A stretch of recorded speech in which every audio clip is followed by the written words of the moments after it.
Soy Núria Blasco Raimundo de la Falla Plaza del Pilar, el sector del Pilar San Francesc.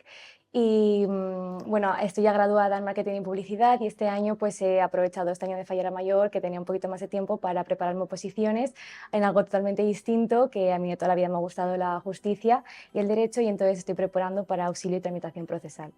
Al escuchar el nombre en la preselección, yo creo que, como todas falleras que quieren escuchar su nombre, muchísima ilusión. Y luego al ver que también estaba toda mi familia con globos que prácticamente llenaron todo el río, saber que estaban apoyándome a mi lado, muchísima ilusión. Los actos que más me gustan de la Falla de Valencia principalmente es la recogida de premios.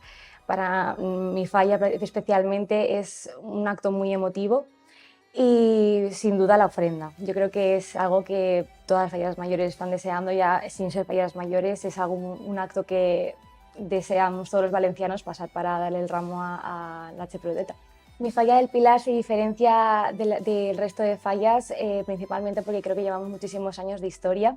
También nos caracterizamos por plantar buenísimos monumentos grandes y bueno, que yo creo que es una de las mejores fallas de Valencia.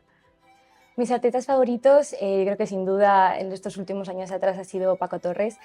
Nos ha deslumbrado con muchísimos monumentos increíbles y bueno, que ha sido también el que ha plantado este año.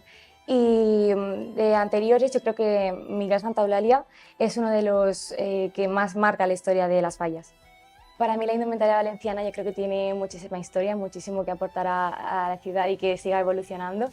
Y bueno, este año he querido coger un poquito de cada estilo de traje. Me he hecho 4, los cuales me ha cosido Álvaro Moliner.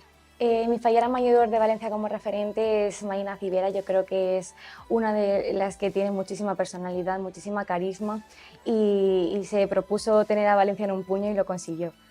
Yo quiero ser fallera mayor de Valencia porque creo que tengo muchísimo que aportar, conocer más a Valencia y también que Valencia me conozca un poco más a mí.